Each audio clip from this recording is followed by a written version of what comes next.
네, 오늘 우리 좀 긴 본문 말씀이었죠. 오늘 우리 마태복음 20장 우리 1절부터 우리 16절까지 말씀을 함께 보셨고요. 오늘 우리 말씀의 그 주제는 구원은 오직 예수님의 은혜입니다 라는 주제로 함께 좀 말씀을 나누려고 합니다. 자, 오늘 이제 천국은 마치 하면서 이제 천국에 대한 말씀을 해주시는 거예요. 천국은 어떤 것인가? 라는 거죠. 뭐 천국을 비유로 들어서 말씀하신 그 비유를 들어서 말씀하신 것이 여러 곳이 있습니다. 오늘 본문 말씀도 그 중에 하나의 말씀이고요. 그래서 천국은 마치 품꾼을 얻어 포도원에 들여보내려고 라고 되어 있습니다. 자, 지금 이제 비유가 이제 포도원이 나오고 그 포도원 주인이 예수님이시죠. 이 예수님께서 이제 장터에 나가서 이제 일꾼들을 이제 데리고 들여오려고 하는 그런 장면이 나오고 있습니다.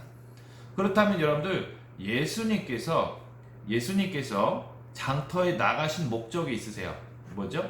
예수님께서 장터에 나가신 목적은 그러니까 품꾼을 얻어서 포도원에 들여보내는 게 목적이세요. 자, 잘 생각해 보니까 예수님께서 장터에 나가서 품꾼을 얻어서 포도원에 좋은 많은 열매 이익을 얻기 위해서 일꾼을 보러 나가신 것이 아니고, 오늘 말씀에 보면 오직 이 말씀이 품꾼을 얻어서 포도원에 들여보내고 싶으셔서 나가신 거예요. 알겠죠? 자, 포도원은 뭐죠? 포도원은 천국이라고 이제 비유를 들으셨잖아요. 그러니까 예수님은 천국에 들여보내고 싶으신 거예요. 천국에. 그러니까 그 사람이 능력이 어떻든, 그 사람이 잘났든, 그 사람이 일 잘하든 못하든 상관없이 예수님은 장터에 나가서 그 사람을 천국, 그 포도원에 들여보내려고 하는 목적으로 장터에 나가신 겁니다.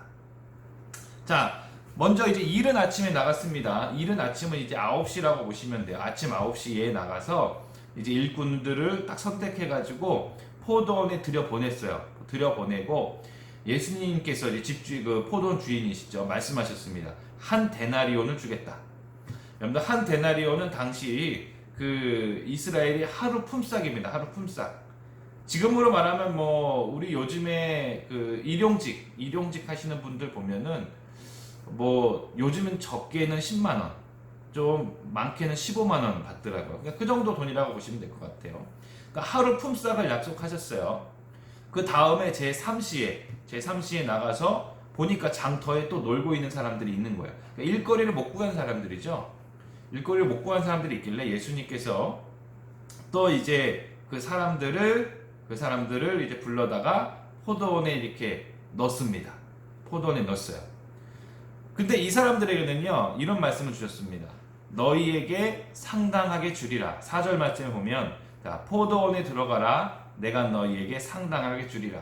자, 한 데나리온을 약속하시지 않았어요. 처음 들여보낸 사람들에게는 한 데나리온을 말씀하셨잖아요. 이 두 번째로 들어간 사람들에게는 내가 너희에게 상당히 줄 테니까 포도원에 들어가서 일을 해라 라고 한 것이죠. 자, 그 다음에도 보면은 제6시와 제9시에 또 나가서 그와 같이 하셨다고 되어 있습니다. 그러니까 예수님께서 총 4번을 이 일꾼들을 찾아서 장터에 나가신 거예요. 근데 그 시간이 보면은 첫 번째가 오전 9시였고요. 두 번째가 점심시간 12시였고요. 세 번째가 오후 3시. 네 번째 마지막으로 나가신 건 오후 5시입니다. 그러니까 오후 5시에 나가서 이게 포도원으로 들여보낸 사람은요, 단 1시간뿐이 일을 안 했어요. 그렇다면 여러분들 뭔가 타산에 안 맞잖아요.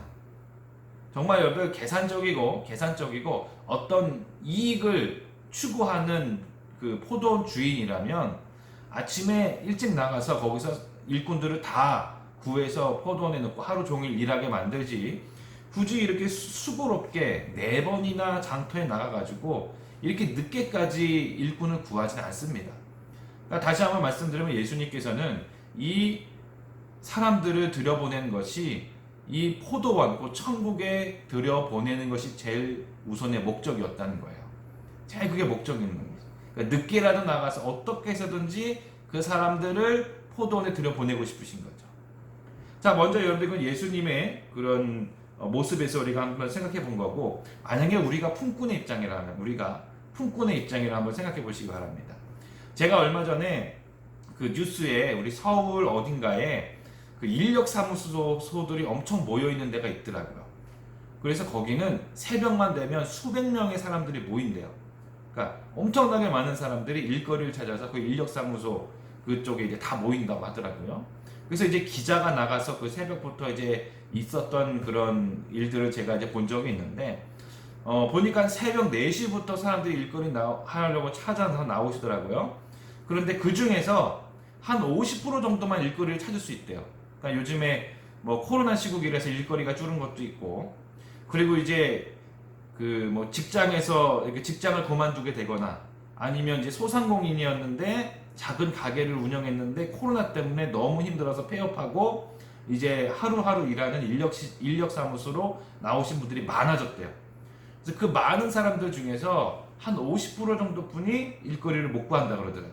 나머지는 어떻게 되느냐 해서 취재한 걸 보니까 아침에 뭐 6시, 7시 정도만 되면 아 오늘은 공쳤다 하고 다 집으로 돌아가더라고요. 왜 일이 없으니까. 찾으러 오는 사람도 없고 일거리도 없으니까 그냥 터덜터덜 힘없이 집으로 돌아가는 모습을 봤습니다. 그런데 여러분들 오늘 여기서 나온 품꾼들 한번 볼까요? 아침 9시에 제일 첫 타임에 들어간 사람들은 물론 좋겠죠. 열심히 구했고 또 그 일거리를 찾았으니까. 근데 여러분들 그 3시간 후인 점심때까지 기다린 사람들도 그래 그 정도는 기다릴 수 있겠다라는 생각을 할 수가 있겠죠. 근데 여러분들 오후 3시와 오후 5시까지 기다린 사람들은 뭔가 아주 절박한 거예요. 다른 사람들은 다 집에 돌아갔을 겁니다. 보통 사람들은 그러니까. 근데 끝까지 그 자리에 남아서 어떻게 해서든지 일을 하고 싶어가지고 남아있었던 그리고 이 기다리고 인내했던 그런 사람들이라는 거죠. 아마 굉장히 절박했을 거예요. 오늘 하루를 벌어야 우리가 입에 풀칠이라도 할 수 있을 텐데 라는 그런 여건에 있었던 그런 사람들일 수도 있을 거예요. 생각을 해보면. 아무쪼록 여러분들 예수님께서 4번이나 장터에 나갔을 때 그 자리를 지키고 계속 있었던 품꾼들이 있었다는 것이죠. 그 말은 뭐냐면 포기하지 않았다는 거예요. 포기하지 않고 인내하고 소망과 희망을 가지고 기다렸더니 예수님 곧 포도원 주인을 만나게 되는 거죠. 그러고 나서 여러분들 들어가서 열심히 일했겠죠. 늦게 들어갈수록 또 열심히 일했겠죠. 분명히 예수님께서 상당히 주리라라는 것은 내가 너희가 할 만큼 주겠다라는 그런 뜻이잖아요. 자, 첫 번째 들어간 사람들은 아예 약속을 받았죠. 한 데나리온이에요. 일을 잘하든 못하든 한 데나리온이라는 약속이 있어요. 그러니까 어찌 보면 첫 번째 들어간 사람들은 좀 마음이 해이해질 수도 있겠죠. 그런데 여러분들 뒤늦게 들어간 사람들은 그러죠. 그래 주인께서 우리가 일한 만큼 주신다고 했으니까 열심히 해야 되겠다. 그런 마음이 생겼을 수도 있어요. 아무쪼록 여러분들 하루가 끝났습니다. 자, 하루가 끝나고 이제 포도원 주인인 예수님께서 자 청지기에게 이제 오늘 품삯을 주어라 라고 했을 때 늦게 온 사람들부터 이제 품꾼을 줬는데 아니 글쎄 오후 5시에 와가지고 1시간 일했는데 한 데나리온을 받은 거야. 그러니까 여러분들 그 먼저 온 사람 첫 번째 온 사람들이 머릿속에 뭐가 생각나겠죠? 계산이 되겠죠. 계산이. 야 1시간 일해서 이 정도 받았으니까 우리는 하루 종일 일했으니까 엄청나게 많이 받겠다 라는 거예요. 그러고 난 다음에 나중에 그들도 한 데나리온을 받으니까 이 첫 번째 온 사람들이 어떻게 반응하죠? 예수님을 원망합니다. 불평하는 거죠. 자, 여러분들 그 포도원 주인인 예수님께서 이 비유를 통해서 우리에게 주시고자 하는 말씀이 있는 거예요. 그것은 우리의 마음밭이라는 것입니다. 포도원 주인은 바뀌지 않으세요. 포도원 주인 예수님은 지금도 바뀌지 않으시고 지금도 세상에서 장터에 나가서 이 품꾼을 찾으시는 것처럼 바로 많은 사람들을 주님의 천국으로 들여보내려고 주님께서는 노력하고 계십니다. 그렇다면 여러분들 우리의 마음밭, 예수님의 말씀이 떨어지고 예수님의 복음이 떨어지는 우리의 마음밭을 생각하셔야 되는 거예요. 여러분들 마음밭에 대한 비유 아시죠? 그렇죠? 좋은 밭과 가시밭과 돌밭과 그렇죠? 이런 비유 아시잖아요. 자, 어찌 보면 그 비유를 들어서 오늘 들어온 이 품꾼들의 마음의 밭을 생각하면 어떨까요? 첫 번째 들어온 사람들의 마음의 밭은 뭔가 돌밭 같은 거예요. 돌밭 같은 거예요.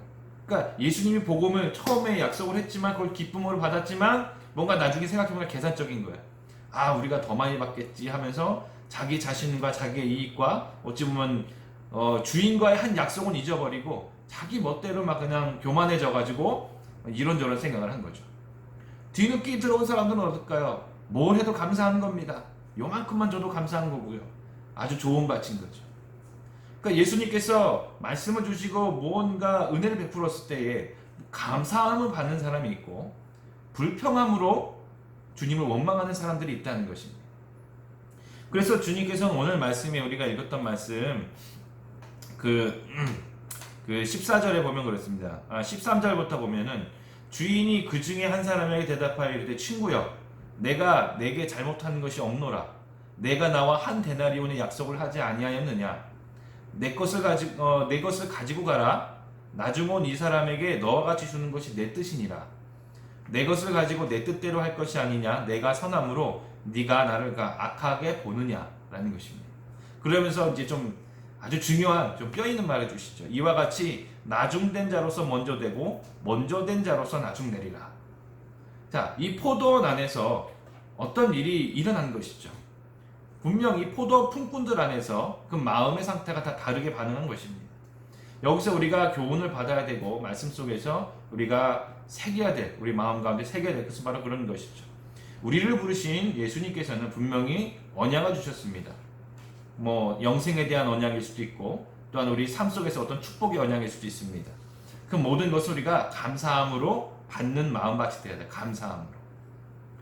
혹시나 우리가 내가 먼저 된 자다, 내가 더 높은 자다, 내가 더 많이 받아야 될 자다라는 그런 자그마한 교만의 씨앗이 우리 가운데 들어온다면 여러분들 그것을 가지고 자꾸 서운해지는 거예요.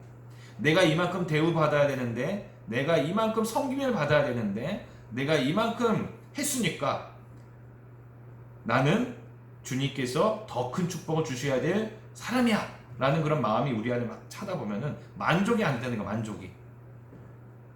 이 여러분들 만족이 안 되고 이 교만의 씨앗이 우리들 가운데 작용하다 보면 어떻게 반응합니까? 이 첫 번째 온 품꾼들처럼 자꾸 불평하고 원망하기 시작하는 거예요.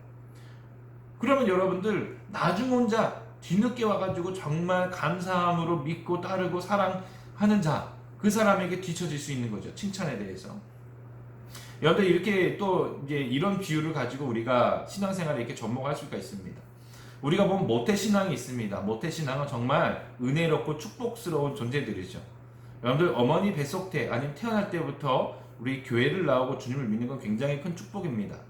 그런데 여러분들 간혹 보면은 이 모태신앙인 분들이 잘 신앙생활을 못하는 경우가 있어요. 그리고 반면에 뒤늦게 사회에서도 좀 이렇게 소외받은 사람들이 교회에 와가지고 엄청나게 열심히 하는 분들이 있습니다. 자, 여러분들 모태신앙은 모태신앙 나름대로의 은혜의 흐름이 있습니다. 좀 분위기가 다를 뿐이에요. 그런데 가끔 그런 분들이 계세요. 가끔 나는 모태신앙이고 우리 집안은 기독교 집안이니까 내가 교회 안에서 이만큼 더 큰 대우를 받아야 되고 내가 더 좋은 위치를 내가 섬김을 받아야 되고 내가 교회 안에서 더 많은 또 내가 하나님께로부터 더 많은 축복을 받아야 될 존재다라는 그런 마음이 있는 사람들이 간혹 있어요.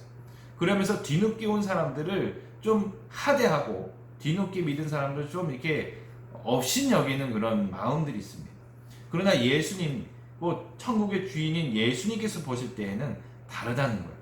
모태신앙이 먼저 믿음으로 나아갔지만 결국에 그 마음에 있는 교만을 다스리지 못하고 그 불평을 다스리지 못한다면 뒤늦게 와서 열심히 충성하며 감사함으로 살아가는 그 사람에게 결국엔 뒤처지게 된다라는 거죠.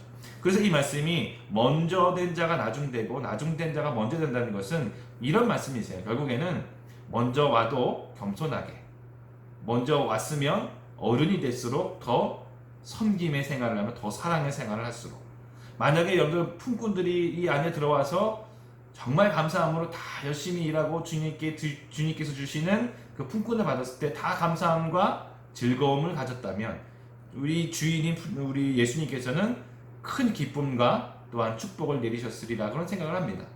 아무쪼록 여러분들 오늘 이 말씀을 통하여서 천국은 마치라고 하잖아요. 천국은요 우리 세상에서 생각하는 계산적인 게 아닙니다. 딱 계산기 쳐가지고 내가 얼마큼 했으니까 이거 받는다는 게 아니라 천국은 오직 예수님의 권위에, 예수님의 그냥 권한에 있는 것이고 예수님께서 은혜로 우리에게 주신다는 것, 이것을 분명히 기억하셔야 될 것이라는 것입니다. 그래서 우리가 삶 속에서 가정에서나 또 우리 교회에서나 항상 우리가 가져야 될 마음은 무엇이죠? 뒤늦게 부름을 받은 품꾼들처럼 우리는 겸손한 마음을 가지고 어떤 순간이든지 감사의 마음을 가지고 우리의 주인이신 예수님 앞에 나가야 되는 것, 이것을 분명히 기억하셔야 될 것이고요. 또한 우리가 또 한 가지 기억해야 될 것은 예수님은요, 우리에게 어떤 능력을 요구하시고 어떤 우리에게 좋은 예수님께 이득을 가져다 주는 그런 능력을 원하시는 게 아니라 예수님은 사람을 원하시고, 그래서 돈이 많고 적음을 떠나서, 능력이 많고 적음을 떠나고, 건강이 있고 없음을 떠나서 예수님은 그 사람을 포도원인 천국에 들여보내는 것이 목적이라는 것을 우리도 또한 기억하셔서 우리 삶 가운데 정말 주님의 은혜, 또한 천국의 은혜, 또 우리 주위에 있는 많은 사람들이 주님의 나라에 들어갈 수 있는 그런 은혜의 그런 상황이, 그런 일들이 많이 일어나도록 기도해 주시면 감사하겠습니다.